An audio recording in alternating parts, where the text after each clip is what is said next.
Hello sir, કેમ છો? બસ મજા. તો સર આજે આપણી પાસે આવ્યા હતા જેતપુરથી. સ્પેશિયલી ઓડિયોમાં સરને મજા નહોતી આવતી એટલા માટે આવ્યા હતા. સરે બહારથી કામ કરાવેલું હતું બધું.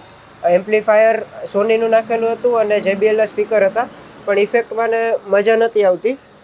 તો આપણે સર પાસે જાણીએ કે અમારી પાસે કામ કરાવ્યા પછી સરને કેવું લાગ્યું. જેમ કાર્ટોરની મેં ઇન્સ્ટાગ્રામમાં મેં સોશિયલ મીડિયામાં મેં રીલ્સ જોઈ ને એમાં મને કામ બધું ડિટેલિંગવાળું બધું મને સારું લાગ્યું.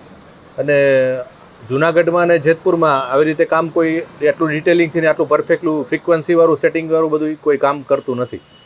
વાયરિંગથી માંડીને બધી રીતે બધું કામ બહુ વ્યવસ્થિત ને બહુ વસ્તુ સારી છે અને બધું મને સારું લાગ્યું. સેટિસ્ફેક્શન સારું છે કામનું. મને જે ક્વોલિટી જોતી હતી સાઉન્ડમાં, જે કંઈ વસ્તુ જોતી હતી બધું મને પરફેક્ટલી થયું છે. અને સાહેબ બધા અમારો સ્ટાફથી માંડીને બધાનો નેચર સારો છે. મને જેમ કીધું બધું રીતે મને સેટિંગ કરી દીધું છે. મેં તમને કોલ પર જે વાત કરી હતી કે સાહેબ તમે આવશો, તમને મજા આવશે 100%, તો તમને એટલું સેટિસ્ફેક્શન મળી ગયું છે. મને જે રીતે મારું હતું એવી ઈચ્છા એ રીતે બધું કામ ડિટેલિંગથી ને બધું પરફેક્ટલી કામ કર્યું છે. Okay, thank you sir.